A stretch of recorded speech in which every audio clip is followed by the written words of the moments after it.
ప్రభునందు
ప్రియమైనటువంటి దేవుని ప్రజలకు యేసుక్రీస్తు నామములో నా హృదయపూర్వకమైన వందనాలు తెలియజేస్తున్నాను.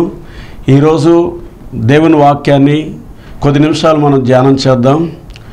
దేవుని బిడ్డలారా, ఈ ఆఖరి దినాల్లో మనం ఉన్నాం. ఈ లోకంలో జీవిస్తున్న మనకు ఒక మంచి సహవాసం కావాలి. ఈ లోకంలో మనం ఎవరితో సహవాసం చేసినా ఏ సహవాసాలు కూడా సరిగా లేవు. అయితే మనకు మేలు చేసేది, మనకి దారి చూపించేది, మనల్ని నిలబెట్టేది, మనకు మంచి చేసేది ఈ లోకంలో ఒకే ఒక మార్గం ఉంది. అది దేవుని మార్గం. దేవుని మార్గంలో నడిచేవారు, దేవునితో సహవాసం చేసేవారు అనేకమైన అద్భుతాలు, ఆశ్చర్యకార్యాలు చేశారు. ఈ లోకంలో మనం జీవించినప్పుడు మానవుడికి అనేకమైనటువంటి ఆటంకాలు, అనేకమైనటువంటి శ్రమలు, నిందలు, అవమానాలు జరుగుతుంటాయి. అలాంటి పరిస్థితుల్లో నువ్వు కుప్పకూలిపోకుండా దేవుని వైపు నువ్వు చూసి ఆయనతో సహవాసం చేసినట్లయితే దేవుడు నీవు నడవలసిన గమ్యస్థానానికి నిన్ను నడిపిస్తాడు. ఈ లోకంలో ఎన్ని సహవాసాలున్నా దేవుని సహవాసం చాలా గొప్పది.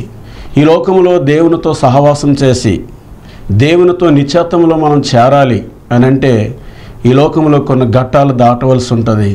అలాగూ బైబిల్ గ్రంథంలో చాలామంది భక్తులు వారి వారి పరిధిలో వారి ఘట్టాలు దాటి దేవుని చేరుకోగలిగారు. తద్వారా ఈ భూమి మీద అనేకమైన అద్భుతాలు వారు దేవుని ద్వారా చేశారు. నీ జీవితం కూడా ఒక ప్రభావితంగా ఉండాలి, అనేకమైన అద్భుతాలు నీ ద్వారా జరగాలని అంటే దేవునితో సహవాసం చేస్తూ ఒక్కొక్క ఘట్టము నీ ముందు ఉన్నదాన్ని దాటుకుంటూ వెళ్ళినప్పుడు దేవుడు నిన్ను కూడా బలంగా వాడుకోబోతున్నాడు. అలాంటి బైబిల్ గ్రంథంలో ఘట్టాలు దాటిన ఇద్దరు భక్తులు ఉన్నారు. వారే ఏలియా, ఎలీషా.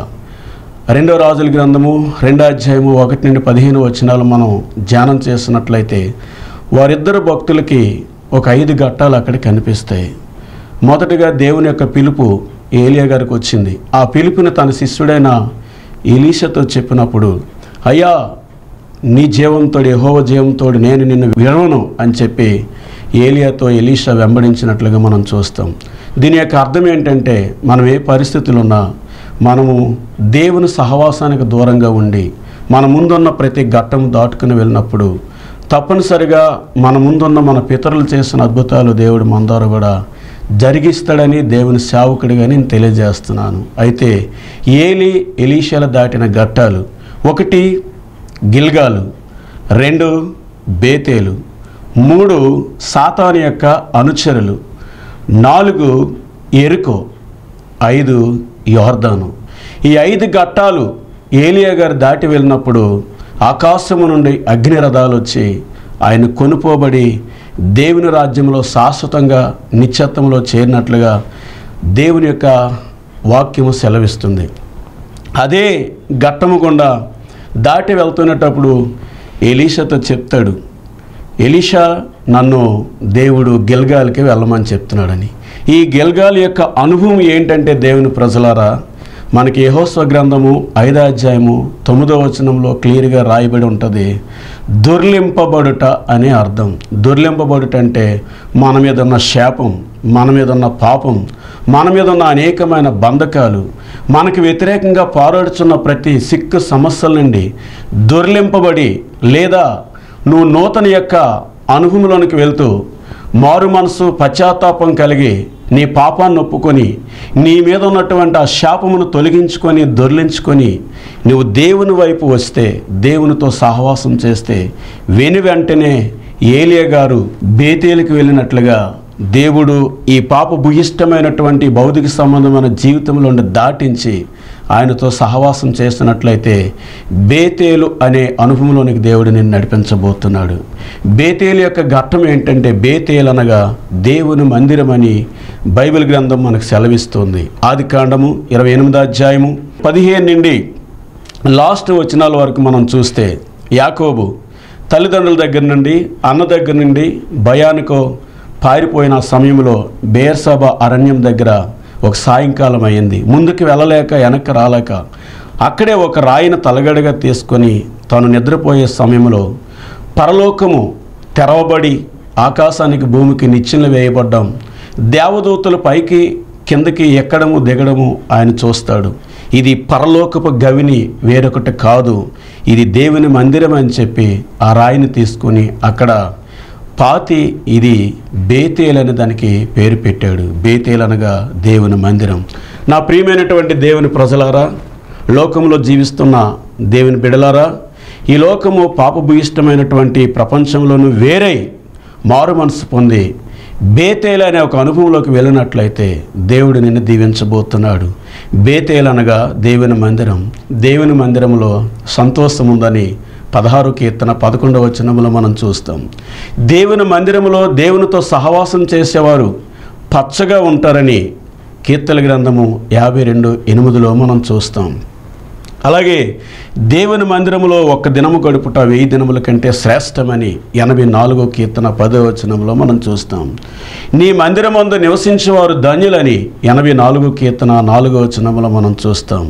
ఈ వచనాలన్నింటిని బట్టి మనం చూస్తున్నప్పుడు ఈ లోకంలో ఏమున్నా, ఎంతున్నా, ఎంత బలవంతులమైన జ్ఞానమున్నా, ఈ లోకంలో ఎన్నో మనం సాధించినా నిజమైన సంతోషము, నిజమైన ఆశీర్వాదము, నిజమైనటువంటి మేలైన శ్రేష్టమైన జీవితము ఎక్కడైనా ఉందని అంటే అది దేవుని సన్నిధిలోనే. ఒకవేళ ఈ మాటలు వింటున్నా నా ప్రియమైనటువంటి సహోదరుడా, సహోదరి, నీవు ఏ స్థితిలో ఉన్నా, ఏ పరిస్థితిలో ఉన్నా, దుఃఖాన్ని అనుభవిస్తున్నా, శ్రమను అనుభవిస్తున్నా, నిన్నెవరూ పట్టించుకోలేదని, అందరూ నా చేయి విడిచిపెట్టారని గుండె చెదరిన పరిస్థితులను ఉన్నట్లయితే దేవుడు ఈరోజే తన సన్నిధిలోనికి నిన్ను ఆహ్వానిస్తున్నాడు. ప్రయాసపడి భారం మోసుకున్న సమస్త జనులారా నా యొద్దకు రండి, నేను మీకు విశ్రాంతిని, నెమ్మదినిస్తానని చెప్పి ఈ మాటలు వింటున్న నా ప్రియమైన సహోదరుడా, సహోదరి, నీవెక్కడున్నా, ఏ పరిస్థితులున్నా, గిల్గాల్ అనుభవంలో నుండి బేతేలు అనుభవంలోకి వచ్చినట్లయితే ఆనాడు దేవుని సన్నిధిలో ఉన్న దావీదుని రాజుగా చేశాడు. దేవునితో సహవాసం చేసిన యేషేపుని ప్రధానమంత్రిగా చేశాడు. దేవుని మార్గంలో అనేక మంది ప్రజలు నడిపించినటువంటి మోషేని నాయకుడిగా చేశాడు. ఈరోజు నీ జీవితాన్ని కూడా అద్భుతంగా మార్చాలని ఆశపడుతున్నాడు. ఈ మాటలు వింటున్న నీవు మారు మనసు పొంది బేతేలు అనగా దేవుని మందిరంలోనికి వస్తావా, దేవుడు నీ జీవితాన్ని కూడా పచ్చని ఒలీవ మొక్క వలె దేవుడు నిన్ను సిగరింప చేయబోతున్నాడు. ఇక 3వ ఘట్టం ఏంటంటే, ఏలీ గారు నడిచింది, ఎలీషా గారు నడిచింది ఏంటంటే, దేవునితో సహవాసం చేస్తున్నప్పుడు, మారు మనసు పొంది దేవుని సన్నిధిలోకి వచ్చినప్పుడు కొన్నిసార్లు సాతాను యొక్క అనుచరులు లేదా సాతానుడే నీ ఆత్మీయ జీవితానికి అడ్డంగా నిలబడి కొన్ని ఆటంకాలు ఎదురుగా నిలబెట్టి నిన్ను డిసప్పాయింట్ చేయాలని చూస్తాడు. అయితే దేవుని వాక్యం చెప్తుంది, నీకు విరోధముగా రూపించబడిన ఏ ఆయుధము వర్ధిల్లదు అని. దేవుని బిడ్డలారా, ఏలియా గిల్గాల్ నుండి బేతేలుకు, బేతేలు నుండి సాతాను యొక్క అనుచరులను ఎదుర్కొని ఆ ఘట్టాన్ని దాటి వెళ్ళినట్లుగా మనం చూస్తాం. నేను చెప్పబోయే సందేశం ఏంటంటే, సాతాను యొక్క అనుచరులు ప్రతి చోట, ప్రతి రంగంలో వ్యాపారం చేసినా, సేవ చేసినా, నువ్వు ఒక మంచి గృహాన్ని కట్టుకుంటున్నా, లేదా నీ బిడ్డలకు మంచి వివాహం చేయాలన్నా, లేదా నువ్వు ఒక మంచి పని చేయాలని ప్రయత్నం చేస్తున్నప్పుడు సాతాను అనుసరులు అక్కడక్కడ మనకి ఎదురవుతుంటారు. అయితే గుండె ధైర్యం చేసుకొని దేవుని వైపు చూస్తూ ఆయన మీద ఆనుకొని ప్రార్థన విజ్ఞాపనలతో నువ్వు ప్రారంభించిన పని ముందుకు సాగాలంటే, సాతాను యొక్క అనుచరుల శోధనలను జయించాలంటే దేవుని వైపే నువ్వు చూడు.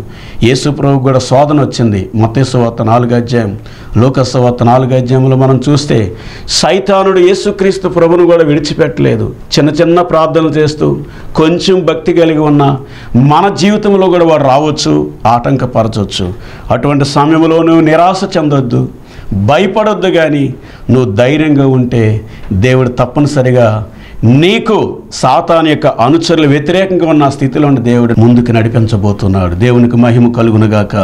అదే సమయంలో వీరి 4వ ఘట్టం ఏంటంటే యెరికో అని రాయబడి ఉంది.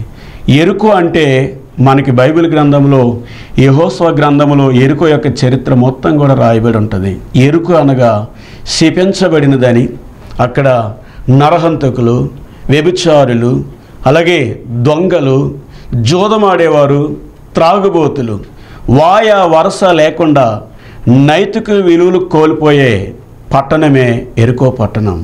అలాంటి యెరికో పట్టణంలోనికి కొన్నిసార్లు మనము అడుగు పెడతాం. ఆ యెరికో పట్టణం దేనికి సాదృశ్యం అంటే ఈ లోకంలో ఇప్పుడున్న పరిస్థితులు మనం చూస్తున్నాం కదా. దేవుని బిడ్డలారా, దేవుని ప్రజలారా, ప్రపంచంలో జీవిస్తున్నటువంటి నా ప్రియమైనటువంటి సహోదరుడా, సహోదరి, ఈ లోకాన్ని మనం చూస్తున్నాం. ఎక్కడ చూసినా మంచితనం లేదు, ఎక్కడ చూసినా ప్రేమ అనేది లేదు, ఎక్కడ చూసినా సాటి మనిషిని మనిషిగా ప్రేమించే తత్వం కనబడట్లేదు. సరికదా, ఆడపిల్లల మీద మానభంగాలు, యాసిడ్ దాడులు, భయంకరంగా ఈ లోకాన్ని మనం చూస్తున్నాం. ఎంత భయంకరంగా ఉందంటే మనిషినిగా ప్రేమించలేని స్థితిలో మనము ఈ లోకాన్ని చూస్తున్నాం. అంత మాత్రమే కాదు, దేవుని బిడ్డలారా, అహంకారులు, గర్వాంధులు, మూర్ఖులు, త్రోవ తప్పిన వారని బైబిల్లో రాయబడి ఉంది. అందుకే అపోస్తల కార్యములు 2:40లో చెప్తుంది, మూర్ఖులకు ఈ తరం వారికి మీరు వేరై రక్షణ పొందండి. 2వ కొరింథీ రాసిన పత్రిక 6వ అధ్యాయం 14 నుండి చెప్తుంది, మీరు అవిశ్వాసులతో జోడుగా ఉండొద్దు. దేవుని బిడ్డలారా, అంచికాల దినాల్లో మనం ఉన్నాం. అంచికాల దినాల్లో అపాయకరమైన దినములు వచ్చునని 2వ తిమోతి పత్రిక 3వ అధ్యాయము 1 నుండి మనం చూస్తే, మనుషులు స్వార్థప్రియులు, బెంకములాడువారు, తల్లిదండ్రులకు లోబడరు, స్వలాభాన్ని ఆశించేవారు, దేవుని కంటే ఎక్కువగా సుఖం అనుభవించాలని ప్రజలు, అలాంటి ప్రజలు ఏం చేయడానికైనా వారు వెనుకాడట్లేదు. 10 రూపాయల కోసం ప్రాణం తీసే ప్రపంచంలో మనం జీవిస్తున్నాం. 100 రూపాయల కోసం తల్లి ప్రాణం తీసే మూర్ఖులకు కుమారుల మధ్య మనం జీవిస్తున్నాం. అలాంటి ప్రపంచంలో జీవిస్తుండగా ఈ ప్రపంచాన్ని మనం చూస్తే యెరికోతో పోల్చొచ్చు. ఈ యెరికో లాంటి ప్రపంచంలో జీవిస్తుండగా నిజమైన విశ్వాసకి, నీతిగా నిజాయితీగా జీవించేవారికి ఈ లోకంలో బ్రతకడానికి ఛాన్సెస్ లేవు. కానీ దేన్ని బట్టి లోకాన్ని జయించగలవంటే దేవునితో సహవాసం చేయడం వల్ల. ఆనాడు భక్తులు చూడండి, హానోకు దేవునితో నడిచాడని 5వ అధ్యాయం ఆదికాండము 22 నుండి 25 వరకు మనం చూస్తే, ఆ తర్వాత దేవుడు అతన్ని తీసుకుని వెళ్ళిపోయినట్లుగా మనం చూస్తాం. అలాగే నోవాహును కూడా మీరు చూడండి, 6వ అధ్యాయం 9వ వచనం, దేవుడు నోవాహును ప్రేమించాడు, ఈ తరములలో నీవే నిందారహితుడిగా నీతిమంతుడిగా ఉన్నావని దేవునితో నడిచాడు నోవాహు. అందుకే ఆనాడు జలప్రలయములో నుండి తనని, తన కుటుంబాన్ని రక్షించుకోగలిగాడు. ఈరోజు నిన్ను రక్షించుకుంటూ, నీతో ఉన్నవారిని రక్షించుకుంటూ నిత్యత్వంలో చేరాలి. యెరికో లాంటి ఈ లోకాన్ని జయించి నువ్వు ముందుకు వెళ్ళాలంటే తప్పనిసరిగా దేవుని బిడ్డ, నువ్వు దేవునితో సహవాసం చేయగుదువుగాక. ఎందుకంటే ఈ లోకం స్నేహము దేవునితో వైరము అని మీరు ఎరుగరా అని దేవుని వాక్యంలో రాయబడి ఉంది. ఈ లోక స్నేహం ఎలాంటిదంటే జారులు, మాట ఇస్తుంటారు, మాట మీద నిలబడరు. ఈ లోకంలో సహవాసం ఎలాంటిదంటే భక్తిహీనులు, మూర్ఖులు, దేవుని బిడ్డలారా, ఈ లోక స్నేహం ఎలాంటిదంటే దుష్టులు. 1వ కీర్తనలో రాయబడి ఉంది, దుష్టిని ఆలోచన చెప్పున నడువక, పాపుల మార్గమున నిలువక, అపహాసకులు కూర్చుండ చోట కూర్చుండక, దేవుని ధర్మశాస్త్రము దివారాత్మలు చదువుతూ దాన్ని ధ్యానిస్తూ ఉంటే నీటి కాలవల యోరున ఆకువాడక తన కాలమందు ఫలమిచ్చే చెట్టెవలి ఉందురని వేదవాక్యం తెలియజేస్తుంది. ఈ మాటలు వింటున్న నీవు, ఎరుకో లాంటి లోకంలో జీవిస్తున్న నీవు, ఈ లోకంలో జరుగుతున్న ప్రతి అన్యాయాన్ని, అక్రమాన్ని తప్పించుకొని ఏ పాపము నీకు అంటకుండా ఉండాలంటే ఎలీషాల వలె నీ జీవితానికి వ్యతిరేకంగా ఎదురవుతున్న ప్రతి ఆటంకాన్ని దాటివేసుకుంటూ నువ్వు వెళ్ళగలిగినట్లయితే దేవుడు నీతోనే ఉండబోతున్నాడు. 139వ కీర్తనలో అంటాడు, ఆయన నీతో ఉంటే నువ్వెప్పుడు పడుకుంటావో ఆయనకు తెలుసు, నువ్వెప్పుడు లేస్తావో ఆయనకు తెలుసు, నీకు ఎటువంటి తలంపులు వస్తున్నాయో నీకు తెలుసు, నువ్వు ఎలాంటి వారితో ఉంటున్నావో ఆయనకు తెలుసు. కనుక ఒకవేళ మంచి మార్గం నడిస్తే ఆయన నీకు తోడైన నడిపిస్తాడు. ఒకవేళ నీ మార్గం తప్పు మార్గంలో నడుస్తున్నట్లయితే నీ మీద దృష్టి నిలిపి నీకు ఆలోచన చెప్పి నీవు నడవలసిన మార్గములు ఆయన నడిపిస్తానని 32వ కీర్తన 8లో మనం చూస్తాం. కనుక నా ప్రియమైనటువంటి దేవుని బిడ్డలారా, మారుమనసు పొందావా? దేవుని సన్నిధిలో నువ్వు సమయాన్ని గడుపుతున్నావా? అయితే సాతాను వ్యతిరేకంగా వస్తున్న ఆటంకాలు ఎదుర్కొంటూ దేవుడిచ్చిన అధికారంతో నువ్వు ముందుకు వెళ్ళాలి.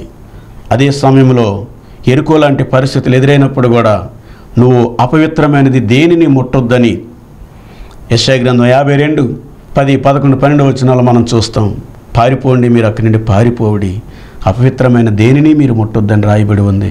ఈ లోకంలో చూస్తే ముఖ్యంగా యవనస్తులు, వారి మాట తీరు, వారి ప్రవర్తన, వారి యొక్క ఆలోచన విధానాలు ఏమాత్రం కూడా సరిలేవు.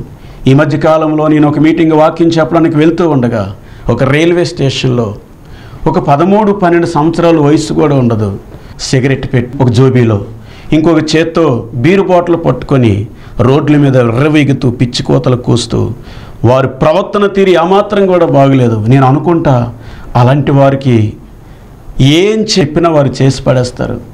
ఒక పీక తీసేమన్నా తీసేస్తారు. ఎందుకంటే వారు మత్తు పదార్థాలకు బానిస అయిపోయారు.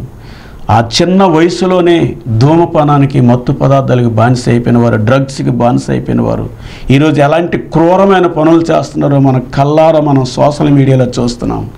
అలాంటి యవనస్తులు మారాలన్నా, వారి జీవితం రూపాంతరం చెందాలన్నా తప్పక నువ్వు దేవునితో సహవాసం చేస్తున్నప్పుడు నీ మార్గము వంకరదైనా, నీ బ్రతుకు తిన్నగా లేకపోయినా, నీవు నునుపుగా లేకపోయినా, నీ బ్రతుకు ఎత్తు పల్లాల పరిస్థితులు ఉన్నా దేవుని వైపు ఒక్కసారి తిరిగి చూడు. నీ మనసుని, హృదయాన్ని దేవునికి ఇచ్చి చూడు. నీవు ఎలాంటి పరిస్థితులు ఉన్న దేవుడు నీ జీవితాన్ని నూతనముగా చేయబోతున్నాడు, నిన్ను వెలిగించబోతున్నాడు. సలారిపోయిన నీ బ్రతుకుని దేవుడు మరలా మండింపచేసి ఈ లోకంలోనికి ఒక ప్రభావితం కలిగజేసే వ్యక్తిగా దేవుడు నిన్ను మార్చాలని ప్రయత్నిస్తున్నాడు. అలాగే దేవునితో సహవాసం చేసే భక్తులు ప్రపంచంలో ప్రభావితాన్ని కలుగజేస్తున్న వారు ఎందరో ఉన్నారు. అందులో మనం చూస్తే జాన్ వెస్లీ అనే దైవజనుడు ఇంగ్లాండ్ దేశాన్ని ప్రభావితం కలుగజేశాడు. అలాగే మన ఆంధ్ర, తెలుగు రాష్ట్రాలు పెద్ద పెద్ద భక్తులు యేసన్న గారి సాక్ష్యం ద్వారా తెలుగు రాష్ట్రాన్ని, భారతదేశంలో ప్రభావితం కలుగజేశారు. అలాగే చెప్పుకొని వెళ్తూ ఉంటే కోకొల్లాలు ప్రజలు ప్రపంచంలో దేవుణ్ణి ఆశ్రయించిన వారు, దేవుణ్ణి నమ్మిన వారు, దేవునితో సహవాసం చేస్తున్న వారు ఎన్నో అద్భుత కార్యాలు, ఆశ్చర్య కార్యాలు దేవుడు వారి జీవితంలో చేశాడు. ఈ మాటలు వింటున్న దేవుని ప్రజలారా, నువ్వెక్కడున్నా, ఏ స్థలంలో ఉన్నా, ఎలాంటి పరిస్థితులున్నా ఈ మాటలు నువ్వు వింటూ ఉన్నట్లయితే నేడే నీ మనసు తెరిచి, నీ హృదయం తెరిచి, దేవా నీతో నేను సహవాసం చేస్తాను, ఒక్కసారి నా హృదయంలోనికి రా అని కేకలు వేయగలిగితే, నీ కేకలు విని గుడ్డువాడు దగ్గర నిలిచి పిలిచి తన జీవితాన్ని వెలిగించినట్లుగా, జక్కయ్య దగ్గర నిలిచి తనను పిలిచి తన ఇంటి వారికి రక్షణ ఇచ్చినట్లుగా దేవుడు నీ జీవితంలో కూడా రావాలని ఆశపడుతున్నాడు. అలాంటి వారు ఎవరైనా ఉంటే ఇప్పుడు మీ హృదయం తెరవండి. దేవుడు నీలోనికి రావాలని ఆశపడుతున్నాడు. దేవుడు నీలోనికి వచ్చి నీ జీవితాన్ని మార్చునుగా కానీ దేవుని సేవకుడిగా నేను పలుకుతున్నాను. ఇకపోతే దేవుని బిడ్డలారా, ఆఖరి ఘట్టాన్ని చెప్పి నేను ముగిస్తున్నాను. జాగ్రత్త వినండి. వారు గిల్గాల్ నుండి బేతేలుకు, బేతేలు నుండి సాతాను యొక్క అనుచరులు దాటి వేసుకొని యెరికో యొక్క అనుభవం కూడా దాటుకుంటూ వారు యోర్దాను దగ్గరికి వచ్చారు. యోర్దాను అనగా లోతైనది లేక మరణమైనది, దాటలేనిది అని అర్థం. ప్రతి ఒక్కరు కూడా కొన్నిసార్లు వారి జీవితంలో కిందకి పడిపోయే స్థితిలో కనబడతారు. నన్ను ఇక్కడి నుండి లేపేవారు ఎవరని అనుకుంటారు. దేవుని వైపు చూస్తే నువ్వు ఎంత క్రిందకి నువ్వు దిగిపోయిన దేవుడు తన చేయి చాపి నిన్ను లేపబోతున్నాడు.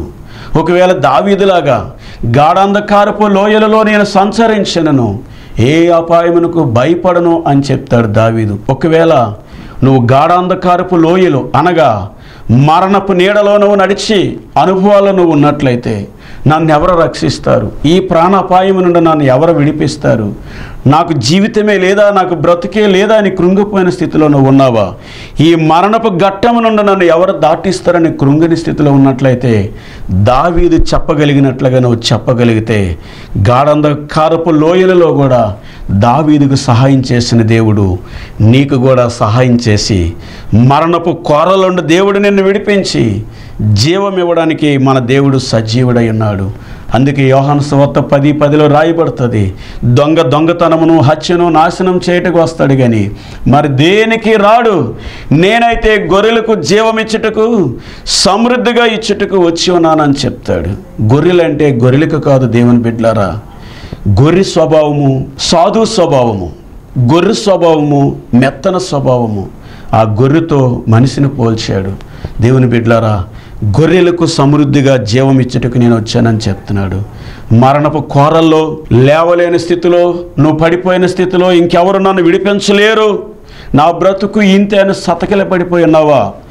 ఈ యొక్క స్థితి నుండి నన్ను దాటించేవారు ఎవరూ లేరని నిరాశతో ఉన్నావా? అలాంటి పరిస్థితుల్లో ఉన్న దేవుడు నేను దాటించబోతున్నాడు. ఏలీ గారు యోర్దాను దగ్గరికి వచ్చారు. అది లోతైనది, విశాలమైనది. దాన్ని దాటడానికి ఒకే ఒక్క ఆయుధాన్ని ఉపయోగించాడు. అదే తన మీద ఉన్న దుప్పటి. ఆ దుప్పటి దేనికి సాదృశ్యం అంటే విశ్వాసానికి సాదృశ్యం. ఈరోజు నీకు వ్యతిరేకంగా నిలబడుతున్న ప్రతి యోర్దానిని జయించి దాటించి నువ్వు వెళ్ళాలంటే విశ్వాసపు డాలు నువ్వు ప్రయోగించాలి. నేను ఏది చెయ్యలేను అనుకుంటున్నావో నేను చేయగలనని పౌలు వలె నువ్వు చెప్పాలి. నన్ను బలపరచని వాని యందు నేను సమస్తము చేయగలను అని నువ్వు నమ్మగలిగినట్లయితే నీవు ఎన్నడూ చేయలేనివి, దాటలేనివి, నీవు ముగించలేనివి నువ్వు దేవునితో సహవాసం చేస్తే, దేవునికి నీ జీవితాన్ని ఇస్తే, నీతో పాటు దేవదేవుడు నీకు తోడయండి. తండ్రిగా, స్నేహితుడిగా, కాపరిగా, నాయకుడిగా, సంరక్షకుడిగా ఆయన నీతో ఉండి నీ చెయ్యి పట్టి యోర్దానైనా, ఎడారైనా, అరణ్యమైన, ఎర్ర సముద్రమైన ఆనాడు తన ప్రజల్ని దాటించి వాగ్దానం చేసిన దేశానికి నడిపించిన దేవుడు ఈరోజు కూడా నేను నమ్మిన దేవుడు, ఈ మాటలు వింటున్న మీ దేవుడు సజీవుడై ఉన్నాడు. యోర్దాను దాటించిన దేవుడు సామాన్యుడు కాదు. బైబిల్ ఆయన కోసం చెప్పాలంటే ఎన్నో మంచి విషయాలు. సర్వ సృష్టికి ఆయన ఆధారము, ఆయన ఉన్నవాడు అనువాడని నిర్గమకాండం 3:14 రాయబడి ఉంది. ఆయన మొదటి నుండి ఉన్నవాడని కొలసీలు రాసిన పత్రిక 1:17 మనం చూస్తాం. మొదటి వాడును నేనే, కడపటి వాడును నేనే అని ప్రకటన గ్రంథం 1:18 మృతుడనైతేనే కానీ మరలా నేను సజీవుడిగా లేచి ఉన్నాను, యుగయుగాలు నేను జీవిస్తానని చెప్తున్నాడు. ఆహా, దేవుని యొక్క గొప్పతనం వివరించడానికి ఈ నాలుగు సరిపోదు దేవుని బిడ్డలారా. అంత గొప్ప దేవుణ్ణి నువ్వు కనుగొనలేదా? అంత గొప్ప దేవునికి నువ్వు రాలేదా? ఆ దేవుణ్ణి నమ్మే సేవకుల్ని, దేవుణ్ణి అనుసరిస్తున్న ప్రజలను చిన్న చూపుగా చూసి నువ్వు మాట్లాడుతున్నావేమో, హేళన చేస్తున్నావేమో. ఒక్కసారి నీ జీవితాన్ని ఆయనకి ఇచ్చి చూడు. ఎంత లోతైన, ఎంత మరణ పరిస్థితిలో నువ్వు ఉన్నా చిన్న ప్రార్థన విశ్వాసంతో నువ్వు చేయగలిగితే ఏలి అని, ఎలీషాని దాటించినట్లుగా దేవుడు నేను దాటించబోతూ ఉన్నాడు. ఎలాంటి అవరోధాలైన దేవుడు నీకు జయాన్నిచ్చి నడిపించబోతున్నాడు. నా ప్రియమైనటువంటి సహోదరుడా, సహోదరి, బైబిల్లో దేవుడు చెప్పిన ప్రవచనాలు నెరవేరుతున్నాయి. ఏలి అగ్ని రథాల మీద ఈ 5 ఘట్టాలు దాటుకొని వెళ్ళడమే కాదు, తనతో పాటు ఎలీషా కూడా దాటి వెళ్ళాడు. ఏలి అయితే దుప్పటి, విశ్వాసమైన దుప్పటిని ఉపయోగించాడు. అదే విశ్వాసం అనే దుప్పటి ఎలీషా గారు కూడా వినియోగించి యువతల నుండి అవతలకి వెళ్ళగలిగాడు, అవతల నుండి యువతలకి ఆయన రాగలిగాడు. అంతవరకు ఎలీషాని హేళన చేసిన, ఎక్కిరించిన ప్రవక్తల శిష్యులు వచ్చి సాష్టాంగ నమస్కారం చేశారు. ఏలియా మీద ఉన్న 2 పాల ఆత్మ ఎలీషా మీదకు వచ్చిందని ఆశ్చర్యపోయారు. దేవుని బిడ్డ, నువ్వు దేవుని దగ్గర రాకముందు సావు కేకలు ఎన్ని పెడుతున్నా, ఆకలి కేకలు ఎన్ని పెడుతున్నా, నేను అనాథగా ఉన్నాను, ఎవరైనా నన్ను పట్టించుకోండి, నా పరిస్థితి బాగులేదని ఎంతమంది దగ్గరికి వెళ్ళినా ఈ లోకం అంగీకరించవచ్చు, కొన్నిసార్లు అంగీకరించకపోవచ్చు. అయితే నువ్వు దేవుని దగ్గరికి వచ్చినప్పుడు, నిన్ను ఆశీర్వదించినప్పుడు, ఎవరైతే నిన్ను తృణీకరించారో, ఎవరైతే నిన్ను పట్టించుకోలేదో, ఆహా దేవుణ్ణి నమ్మిన తర్వాత ఈయన జీవితం బాగుంది, ఈయన జీవితం ఆశీర్వదించబడిందని ఆ తర్వాత నీ దగ్గరికి వచ్చి నేను పొగుడుతుంటారు. ఎలీషా జీవితంలో అదే జరిగింది.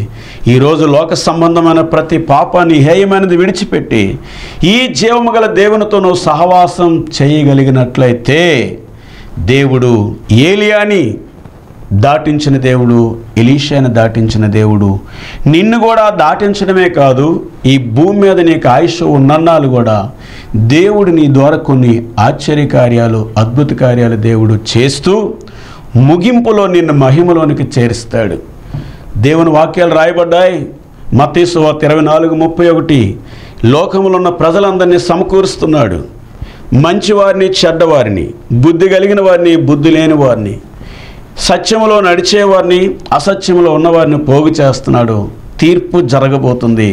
ఈ తీర్పు దినం రోజు ఆ నరకము నుండి నీ విడుదల పొందాలంటే నేడే యేసుకు నీ హృదయం ఇవ్వు, మారు మనసు పొందు, దేవునితో సహవాసం చేయడం ప్రారంభించు. దేవుడు నిన్ను బహుగా ఆశీర్వదిస్తాడు. అట్టి కృప దేవుడు నీకు ఇవ్వాలని నేను కోరుకుంటే ఈ మాటలు ముగిస్తున్నాను. ఈ మాటలు విన్న మీరందరూ కూడా దేవుడు దీవించాలని మనసారా కోరుతూ మీకు వందనాలు తెలియజేస్తూ నేను ముగిస్తున్నాను. దేవునికి మహిమ కలుగునుగాక. మీ అందరి కొరకు నేను చిన్న ప్రార్థన చేస్తాను. ఎక్కడ ఈ మాటలు వింటున్నా, ఏ స్థలంలో ఉన్నా, నువ్వు ప్రయాణంలో ఉన్న దయతో కళ్ళు మూసుకుని కోసం ప్రార్థిస్తున్నాను. సర్వశక్తిమంతుడైన మా దేవ, ఈ లోకములో యథార్థముగా, నిజాయితీగా మంచి చేస్తూ బ్రతకాలంటే కొన్ని ఘట్టాలు దాటవలసి ఉంది. ప్రతి ఘట్టము మాకు ప్రతిరోజు యుద్ధమే.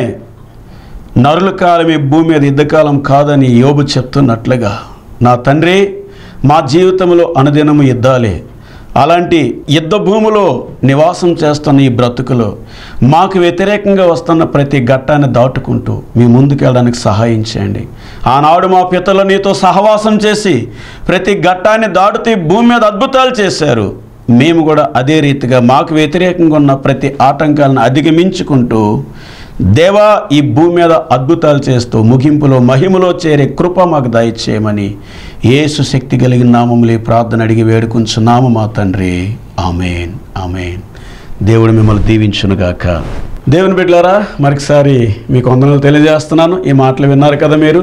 ఒకవేళ మీకు ఏదైనా అత్యవసర ప్రార్థన అవసరత కావాలనుకుంటే విజయవాడ, కృష్ణా జిల్లా ఎనికేపాడు దగ్గర దైవ స్వరూప్ అనే మందిరం ఉంది.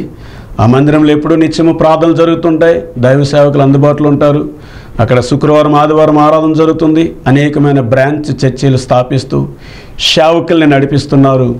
సిహెచ్ యేసుదాస్ గారు, అయ్యగారు, వారిని కలండి. వారు మీకోసం ప్రార్థన చేస్తారు. తద్వారా మీరు దేవుని యొక్క దీవెనలు పొందండి. ఇంకా ఎక్కువగా తెలుసుకోవాలంటే దైవ స్వరూప్ చర్చిని దర్శించండి. దేవుడు మిమ్మల్ని దీవించునుగాక.